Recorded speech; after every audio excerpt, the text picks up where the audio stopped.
Okay, my friends, this was going to be about long haul COVID, which I did do that video as well. But I was expecting to see Senator Kane come on because he's been suffering for 2 years. And here's what came on. Listen to this now. So, listen. Okay, they're going to have something they're going to be talking about long haul COVID. Biden yesterday honored Kurt Russell, not that Kurt Russell, the teacher Kurt Russell of Oberlin, Ohio. All right. Okay, whoops. So I saw that and I said, oh, wow, that was wrong. And I said, well, if they're honoring the Teacher of the Year, why waste this opportunity? So here it comes.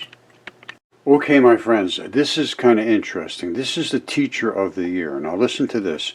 I just happened to stumble across this morning on CBS News. Listen to this now. Teachers at yesterday's event. Take a look. Each student needs a champion, no matter what the circumstances are. Each morning, parents give us their most precious gifts, their children. Really, really nice. Russell was recognized for his work teaching history and his classes that focus on race, gender, and oppression. Remember when he was here sitting right over there at the side of the table and he was... All right, very interesting. He's Teacher of the Year. Now, I also do a lot of history, and a lot of the history is wrong. Now, if he's just focusing on one little faction of history, well, he's probably doing a fabulous job is what he's doing. But will he stand up for true history of history? Because we have to go back a little further and look at where we came from, which includes the ancient texts, which were, you know, spectacular in every means, but they appear to be true. So that's our true history. Can we confront that? Will the top teacher of the world confront that? I'd like to see it. But I know he may come under extreme, they just don't like it when people rock the boat. Is that what teaching is all about? I think teaching is opening that boat and saying, let's rock and let's just see where it goes. And I think the precious kids have the right to have that boat a little bit rocked and not be just told to sit there and be dictated to. And I'm hoping that that's the tone that will come out of all of this now. Because I've been pushing this for a very long time, and it's still a very hard push. All right, like I said, I just stumbled across this looking for that long COVID. But here's what I saw, and then I decided, well, I should comment on it. Here it goes. Teachers at yesterday's event. Take a look. Each student needs a champion, no matter what the circumstances are. Each morning, parents give us their most precious gifts, their children. Really, really nice.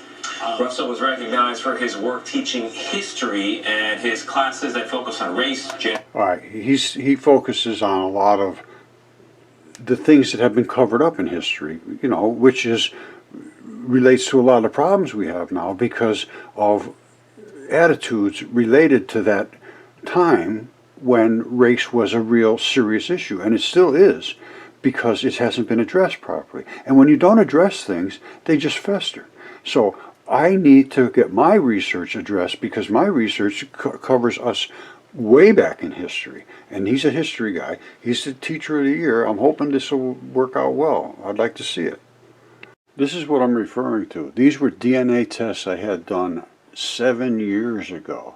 And the results were that and it was done a very, very good quality test. And the results were that they found the quality of the DNA that I extracted was excellent. I extracted it and sent these bits of DNA, which I drilled into these specimens.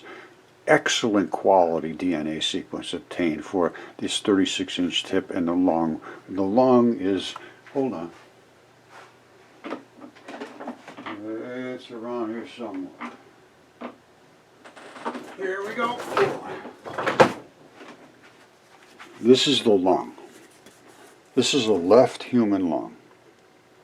And that's the pleura which is the fabric that coats the lung. This is the little flap on the bottom. I extracted the blood from up in here somewhere a long time ago, 7 years ago.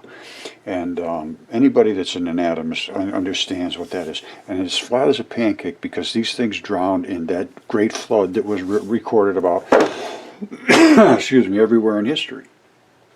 Now, let me show you what the 36-inch tip was, because that baby is from a giant. This is from our size. Now don't forget, I was the one that extracted the samples and sent them off. And this is what it came back as Homo sapien, B gene and D loop region. This is the mitochondria. This is the mother's side. And this was all very, very well done. And you can't get this kind of a sequence in that kind of order unless it's exactly human. He says, no question it was human, exactly identical to ours. These specific regions they look for. They didn't look for every single molecule in the DNA. They just wanted to see, does this exact sequence signify exactly human DNA? And he says it's exactly identical to ours. And he stands by the test. So it's not, but he wants to make sure you understand. He didn't actually extract the samples from the lung and so forth.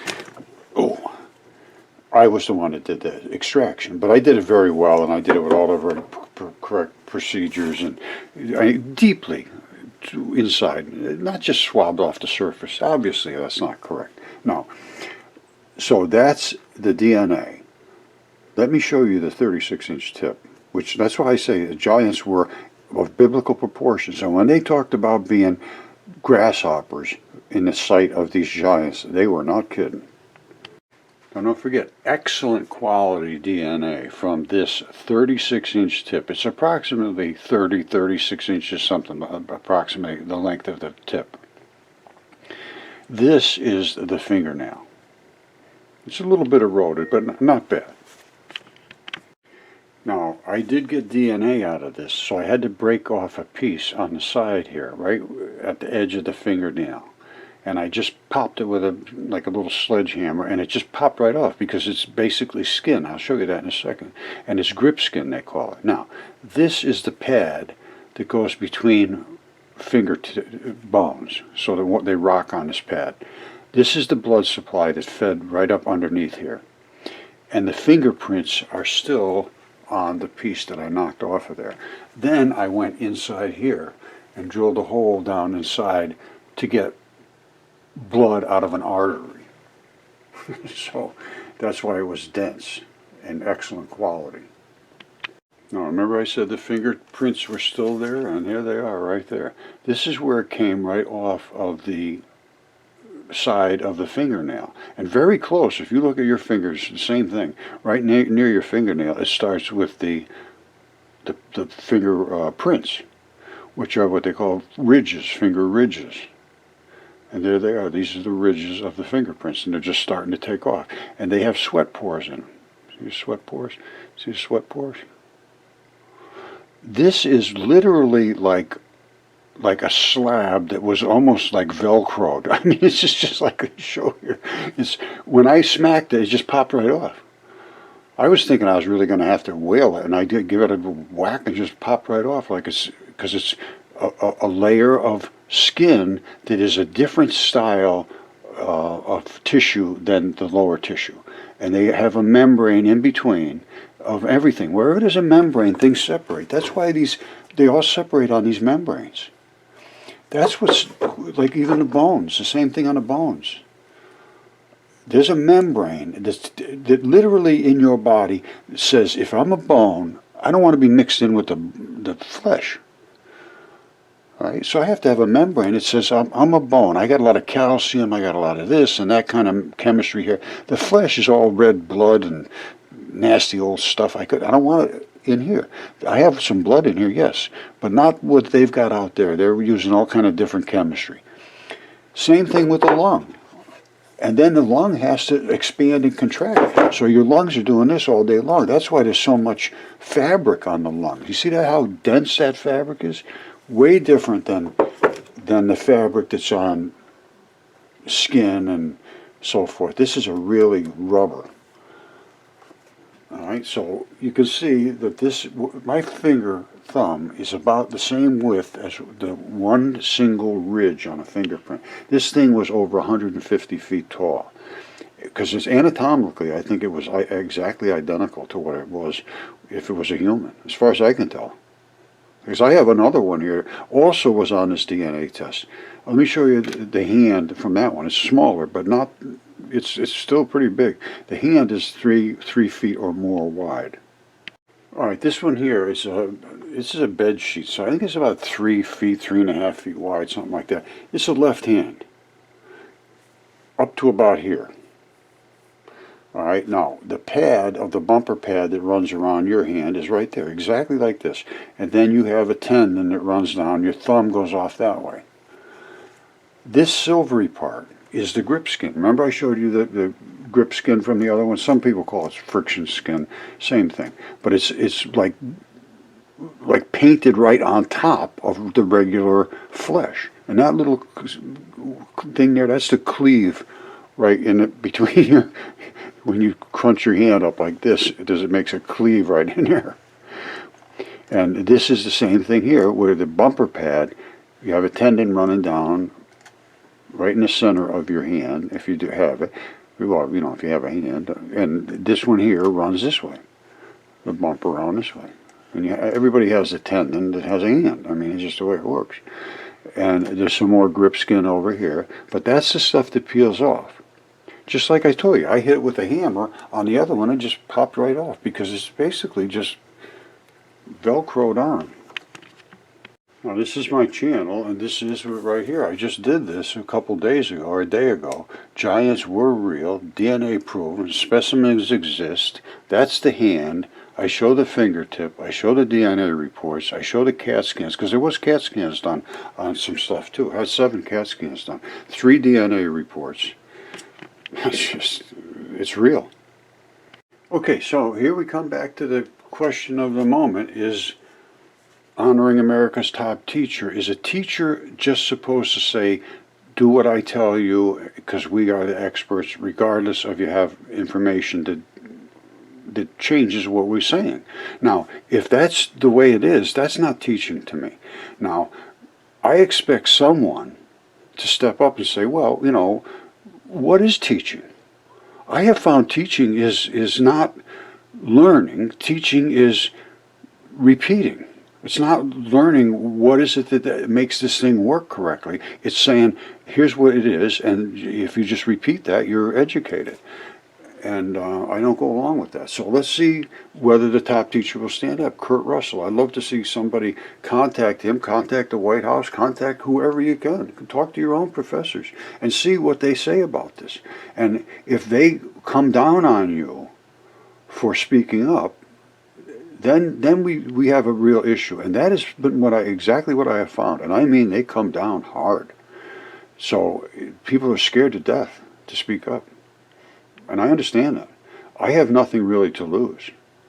But if I was trying to make a living at doing this, or I went off to be a geologist or something, they'd push me right out. I wouldn't be able to. That's what peer pressure is and peer reviews are all about, is to keep it in your own little house there. Don't let anybody in. That's what happened. That's not teaching. And I just want to make one last statement. I am not against anyone. I am against the system that forces everyone to comply. That's what I'm against. Now, somebody that has a big presence can speak. And then if they come down on Mr. Russell here, then we've got an issue that he can speak up and say, whoa, whoa, whoa, I am presenting evidence and I would like it at least to be talked about because I'm a teacher. I teach. I don't just dictate. I teach. And that's what I would expect from someone that has the ability to speak up. And I know most people can't do that because they'll lose their positions. Now, I would expect Mr. Russell to say, I want to confront this guy, Roger Spur. Everybody's telling me he's crazy. Let's see how crazy he is. If we can show him to be crazy, then he's crazy. Simple as that. it's one way or the other. I have the specimens, I have the CAT scans, I have the DNA, I have all of the evidence, the anatomical, I know the nucleophilic substitution invasion process that causes in salty waters and so forth. So let's discuss it. And then if I'm crazy, I walk away. If they're crazy, they start to discuss things. And I don't tell them to say, turn everything around, burn all the books there are. Although, I'm just kidding. You can keep 2 or 3 of them. The ones that are addition is okay. No, seriously, it's time to discuss it. Open format discussion instead of don't bring that stuff here. Don't talk to us about these things. They're too spectacular and they scare the hell out of us. And they've been talking against the Bible and religion and all of that ancient mythical stuff. It's crazy. Well, I don't think so. I think the ones that are putting it down and not allowing it to be seen need to take a second look. That's all I'm asking for. And if it's an open discussion, I think things are going to change drastically. All right? Last word, Roger, over and out.